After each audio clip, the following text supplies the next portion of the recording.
हमारे चैनल में खुश आमदीद। आज हम थाईलैंड के शानदार और सकाफती लिहाज से अमीर मुख को तलाश करने के लिए एक सफ़र का आगाज़ कर रहे हैं। अपने दिलकश मनाजिर, भरपूर तारीख और लचकदार लोगों के लिए जाना जाता है। थाईलैंड की कहानी, वक्त और रवायत के ज़रिए एक सफ़र। थाईलैंड, मुस्कुराहटों की सरजमीन, एक ऐसा मुख है जिसने अपने शानदार मनाजिर, मुतहरिक सकाफत और लचकदार लोगों के साथ सदियों से मुसाफरों को अपने शहर में जकड़ रखा है। लेकिन इसकी खूबसूरती के पीछे एक गहरी और दिलचस्प तारीख है जो हज़ारों साल पुरानी है। कदीम आगाज़। थाईलैंड की तारीख की जुड़े कदीम सल्तनतों और तहजीबों में वापस जाती है जिन्होंने इस कौम की बुनियाद रखी जिसे हम आज जानते हैं। थाईलैंड के कदीम तरीन बाशिंदे मून और खमीर की तहजीबें थीं जो दरियाए चाओ फ्राया के ज़रखेज़ दरिया के किनारे आबाद हुई। उन इब्तिदाई लोगों ने मुतासिर कुन ढांचे बनाए और तिजारती रास्ते कायम किए जो थाईलैंड को जुनूब मशरक़ी एशिया, हिंदुस्तान और चीन के दूसरे हिस्सों से मिलाते थे। 13वीं सदी में सखोथाई की बादशाही पहली थाई सल्तनत के तौर पर उभरी। बादशाह रामखमहैंग की क़यादत में सखोथाई आर्ट, सकाफत और बुद्ध मत के मरकज़ के तौर पर परवान चला। इस वक्त के दौरान थाई रस्म अलखत तख्लीक किया गया था जो मुख की तारीख में एक अहम लम्हा था। सखोथाई सल्तनत को अक्सर थाई तहजीब की जाए पैदाइश समझा जाता है और इसका असर आज भी मुख के सकाफती और मजहबी तरीकों में देखा जाता है। ईवथा का उरूज। जैसे ही 15वीं सदी में सखोथाई सल्तनत का जवाल शुरू हुआ, ईवथा की बादशाही इक़्तिदार में आ गई। दरियाए चाओ फ्राया के मुंह के करीब एक जजीरे पर वाक़े ईवथा जुनूब मशरक़ी एशिया में तिजारत और सकाफत का एक बड़ा मरकज़ बन गया। 400 सालों से ये दुनिया के सबसे खुशहाल और बासर शहरों में से एक था जो अपनी शान और शौकत और मुतासिर कुन फिन तामीर के लिए जाना जाता है। ईवथा का असर खित्ते से बहुत आगे तक पहुंच गया क्योंकि इसने चीन, फारिस और पुर्तगाल जैसे ममालिक के साथ सिफारती ताल्लुकात कायम किए थे। ताहम 1767 में बरसों की अंदरूनी कशमकश और बैरूनी हमलों के बाद सल्तनत को बर्मी फ़ौज ने तबाह कर दिया। ईवथा का जवाल थाईलैंड की तारीख में एक अहम मोड़ का निशान बना। चक्री ख़ानदान की पैदाइश। ईवथा के जवाल के बाद चक्री ख़ानदान के क़याम के साथ एक नए बाब का आगाज़ हुआ। बादशाह तकसीन, जो फ़ौजी सफ़ों से उठे थे, ने खुद को हुक्मरान करार दिया और जदीद दौर के बनकाक से दरिया के बिल्कुल पार थूनिबोरी में एक नया दारुल हुकूमत कायम किया।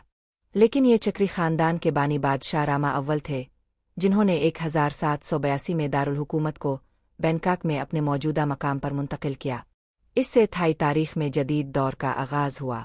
चक्री ख़ानदान ने थाईलैंड की तामीर नो में कलीदी किरदार अदा किया और ये बादशाह रामा चहारुम, बादशाह मूंगकिट और उनके बेटे किंग रामा पंजुम, किंग चूलुंगकॉर्न के दौर में था जब थाईलैंड में बड़ी जदीदकारी हुई। उन बादशाहों ने मगरबी असर और रसूख को कबूल किया, मईशत की इस्लाह की और मुख के बुनियादी ढांचे, तालीम और कानूनी निज़ाम को बेहतर किया। किंग चोलालोंगकॉर्न को ख़ास तौर पर यूरोपी ताकतों के बढ़ते हुए नौआबादियाती दबाव के दरमियान थाईलैंड की खुद मुख्तारी के तहफ़्फ़ुज़ के लिए उनकी कोशिशों के लिए याद किया जाता है। 20वीं सदी, तब्दीली और तब्दीली। थाईलैंड की 20वीं सदी बड़ी तब्दीलियों में से एक थी। 1932 में एक बेखून बगावत ने मुतलक अलनान बादशाहत को आइनी निज़ाम में तब्दील कर दिया। इस दौर में सियासी तहरीकों, फ़ौजी बगावतों और क़यादत में तब्दीलियाँ देखने में आए। उन उथल पथल के बावजूद थाईलैंड जुनूब मशरक़ी एशिया का वाहिद मुल्क रहा जिसने गैर मुल्की ताकतों की नौआबादियात से बचा। थाईलैंड ने दूसरी जंग अजीम और सर्द जंग के दौरान भी एक अहम किरदार अदा किया, रियासत हाय मुत्तहिदा अमरीका के साथ सफ़बंदी करते हुए और खित्ते की जुग़राफ़ियाई सियासत में एक कलीदी खिलाड़ी बन गया। इस वक्त के दौरान थाईलैंड की मईशत तेज़ी से तरक्की करने लगी। सनतकारी, तिजारत और सियाहत पर जोर दिया गया। जदीद दौर। आज थाईलैंड एक फ़रोग़ पज़ीर, जदीद कौम है जिसका एक भरपूर सकाफती विरसा है। ये अपने दिलकश मनाजिर के लिए मशहूर है। फोकिट के सफ़ेद रेतीले साहिलों से लेकर चियांग माई के सरसब्ज़ जंगलों और ईवथा के पुरसुकून मंदिरों तक। बनकाक, हलचल मचाने वाला दारुल हुकूमत, एक ऐसा शहर है जो कभी नहीं सोता, जहाँ फलक बोस इमारतें कदीम मंदिरों के साथ रहती हैं और बाजार जिंदगी से गूंजते हैं। थाई सकाफत हिंदुस्तान, चीन, कंबोडिया और इससे आगे के असरात का एक मुतहरिक मुरक्कब है, लेकिन ये बुद्ध मत है जो कौम की शनाख्त का संग बुनियाद है। थाई बुद्ध मत का अमल इसके पुरसुकून मंदिरों, मुराकबा के तरीकों और रंगारंग त्यौहारों के साथ जिंदगी के हर पहलू पर छाया हुआ है।